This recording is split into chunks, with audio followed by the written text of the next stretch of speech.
Hi, I'm George Munro. And I'm Brooke Cergol. Welcome to Marist Sports Center, where we're going to be breaking down the latest action from Red Fox Nation. Starting off for the Men's Max Soccer Championship, we look at exactly how our first-seeded Red Foxes look to end their 16-year drought since their last championship win in 2005.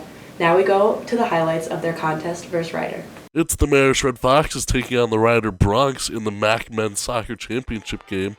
The scoring would get started early off the left foot of Marist captain Justin Scharf as he delivers the rocket into the back of the net, putting Marist up 1-0 early. This was Scharf's first goal of the season, and it couldn't have come at a more opportune time for Marist.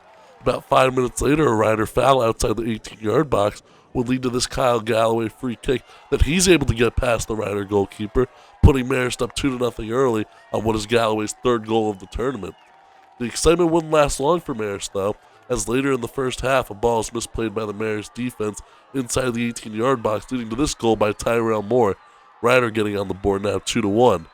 A controversial moment would take place here at the end of the first half, as Ryder midfielder Francisco Gomez-Alanos tripped up inside the 18. We'll take another look, and it does seem like Marist may have gotten away with one here, but they would go into halftime up 1. But just 3 minutes into the second half, the ball takes a strange deflection here off Marist freshman Andre Cullard de Jesus, finding its way into the back of the Marist net for the own goal, leveling the score at 2. Marist's next great opportunity would be in overtime, as High Bochterkamp has this point-blank range shot that misses off the goalpost, and he knows how great of an opportunity that would have been. A little later in overtime, the ball finds the head of Kyle Galloway, but that's turned away and Marist can't capitalize. This one would head to penalty kicks. After Ryder made their first 3 shots, Sam Millen comes up with a huge save for Marist here, and the Red Foxes have the championship in their sight.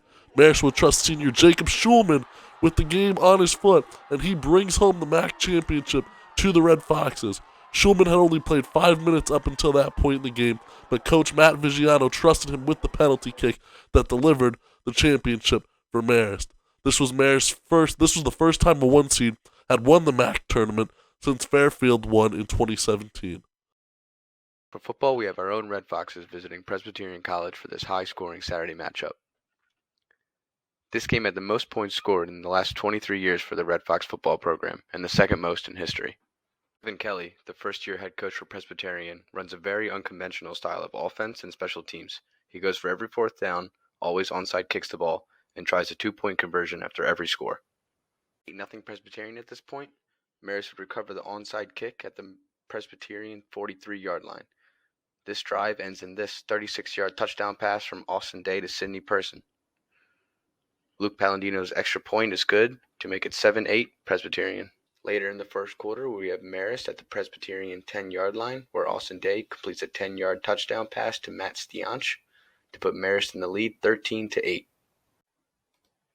Late into the second quarter, score is still 13-14 Presbyterian.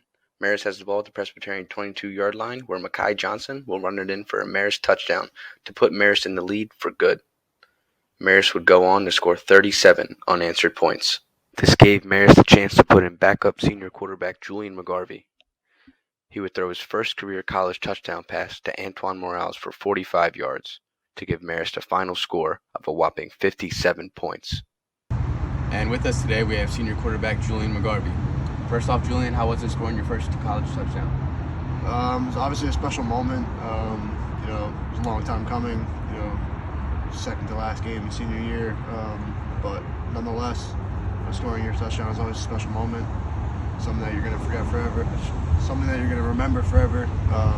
Been playing football for 12 plus years at this point, and to finally get one at the college level was definitely a special moment that me and my family will remember forever. Awesome. And to talk a little bit about Presbyterian and their unconventional style of play, how was it leading up to the game during that week of practice?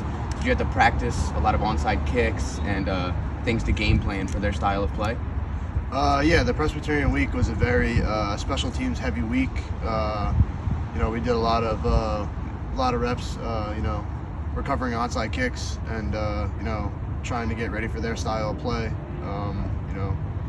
We had to add people to the depth chart as far as special teams goes. We traveled a couple more guys than we normally would because special teams is a big factor of that game, and throughout the week we worked on onside kicks, recovering fumbles, things of that nature.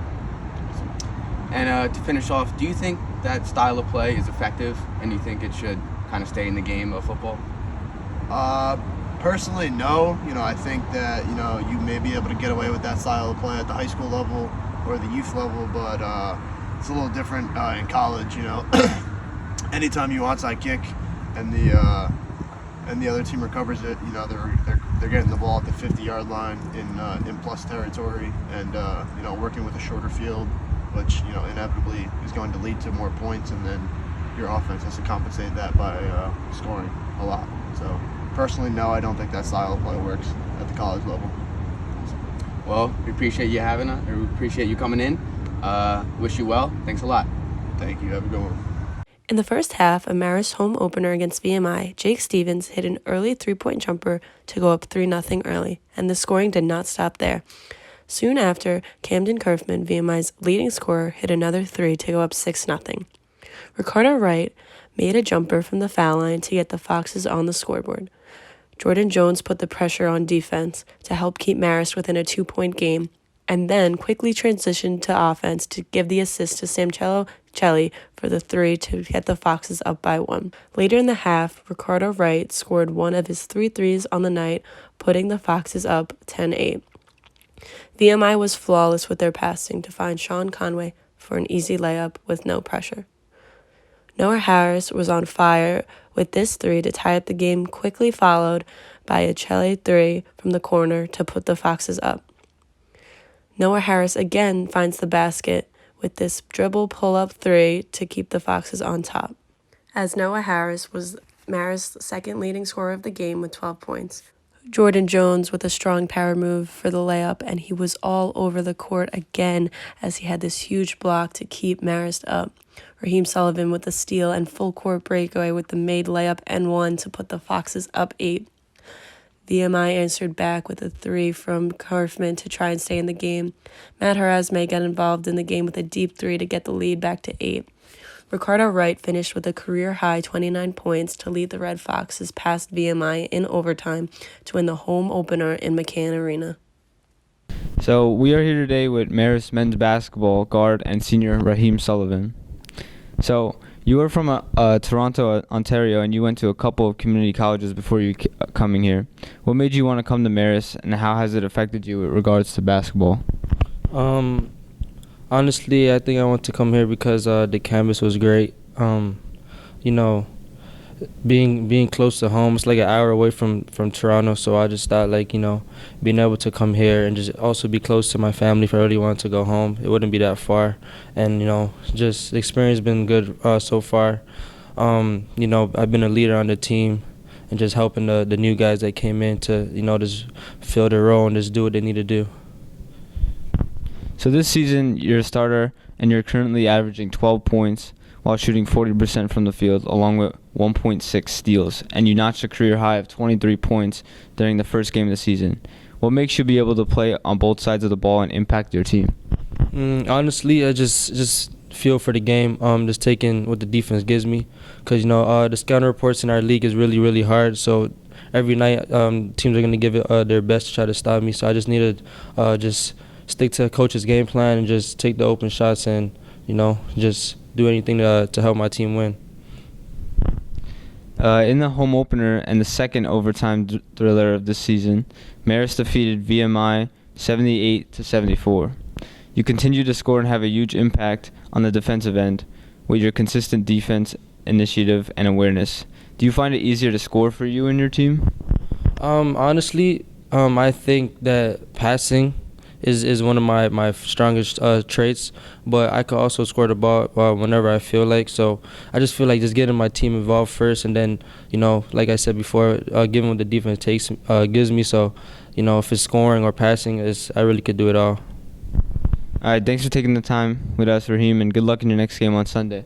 As for the women's basketball team, they had to cancel their game against Stony Brook due to COVID protocol. They lost their last 5 games as they only had 8 healthy players. However, they look to bounce back against Fairfield on December 18th as they start MAC play.